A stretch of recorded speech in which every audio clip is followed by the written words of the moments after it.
الرحیم۔ آج ہم حدیث مبارکہ پڑھیں گے۔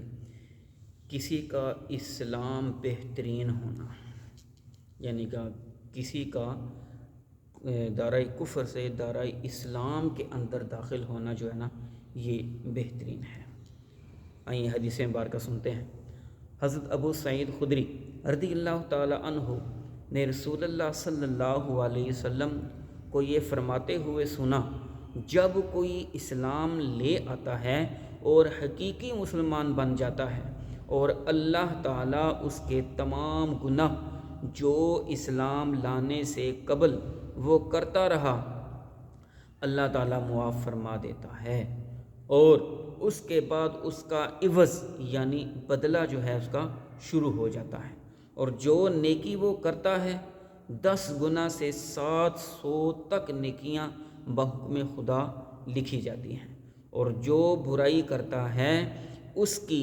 وہی ایک برائی لکھی جاتی ہے، اگر خدا چاہے تو وہ بھی معاف کر دے۔ اس حدیث مبارکہ دیکھیں کتنی پیاری حدیث مبارکہ، اور ساری پیاری ہیں، لیکن اللہ رب العزت اپنے بندے پر کتنا مہربان ہے کہ جب اللہ تبارک و تعالیٰ کے نبی صلی اللہ علیہ وسلم فرماتے ہیں کہ اللہ تعالیٰ جب کوئی بندہ کفر سے دائرۂ اسلام کے اندر داخل ہوتا ہے تو اللہ تبارک و تعالیٰ اس بندے کے وہ تمام گناہ جو اس نے دائرۂ کفر کے اندر کیے، یعنی کہ کفر کی حالت میں اس نے کیے تھے، اس وقت کیے تھے جب اس نے کلمہ نہیں پڑھا تھا، اس وقت کے گناہ اللہ تبارک و تعالیٰ اس کے سارے معاف کر دیتا ہے، اگرچہ وہ کبیرہ ہوں یا صغیرہ ہوں یا جیسے بھی ہوں اللہ، کیونکہ سب سے بڑا گناہ جو وہ شرک ہے، جب وہ معاف ہو جاتا ہے تو پھر باقی گناہ بھی اللہ تعالیٰ اسلام لانے کی برکت سے، دائرۂ اسلام میں داخل ہونے کی برکت سے، محبوب پاک صلی اللہ علیہ وآلہ وسلم اور اللہ رب العزت پر ایمان لانے سے، یہ اس کی برکت ہے کہ اللہ تبارک و تعالیٰ اس بندے کو اسلام کے اندر داخل ہونے کی وجہ سے اللہ تعالیٰ اس کے تمام پچھلے گناہوں کو معاف فرما دیتا ہے۔ یہ جو ہے نا اللہ رب العزت بندے کو یہ صلہ دیتا ہے۔ تو فرمایا کہ اس کے جو سارے اس نے گناہ کیے تھے نا کفر کی حالت میں، اللہ تعالیٰ وہ سارے کے سارے اس کو معاف فرما دیتا ہے جب وہ اسلام لاتا ہے۔ اور پھر فرمایا اب اس بندے کا عوض شروع ہو جاتا ہے، یعنی کہ اس نے اسلام کے اندر داخلہ کیا، وہ اسلام کے اندر داخل ہوا،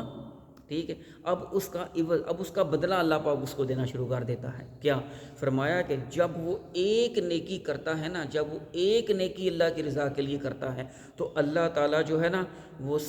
10 نیکیوں سے لے کر، ٹھیک ہے، 10 نیکیوں سے لے کر 700 نیکیاں اس کو عطا فرماتا ہے، یعنی کہ کرتا وہ ایک نیکی ہے، اللہ پاک اس نیکی کا ثواب اتنا عطا فرماتا ہے کہ گویا کہ اس نے 10 نیکی کی، بلکہ فرمایا کہ 10 نیکیوں سے لے کر 700 نیکیوں تک اللہ پاک اس کو اجر جو ہے نا وہ عطا فرماتا ہے۔ اور پھر فرمایا کہ اگر وہ برائی کرتا ہے یعنی کہ گناہ کرتا ہے، ٹھیک ہے، تو اس کا وہ ایک ہی گناہ جو ہے وہ لکھا جاتا ہے، یعنی کہ اس کا ایک گناہ جو ہے نا وہ لکھا جائے گا، اور جب نیکی کرے گا اس کو 10 نیکیاں، چاہے اللہ تعالیٰ اس کو 10 نیکیوں جتنا ثواب عطا فرمائے، چاہے تو 10 نیکیوں سے لے کر 700 نیکیوں تک اس کو جو ہے نا وہ اجر عطا فرما دے، کیونکہ وہ کریم ہے نا، وہ جو چاہتا ہے وہ کر سکتا ہے، وہ خزانوں کا مالک ہے، ٹھیک ہے، وہ رب ہے، وہ کریم بھی ہے، وہ رحیم بھی ہے، ٹھیک ہے، وہ رحمان بھی ہے۔ تو یہی بات ہے کہ جب بندہ دائرۂ اسلام کے اندر داخل ہوتا ہے اللہ پاک اس کے سابقہ گناہوں کو معاف فرما کر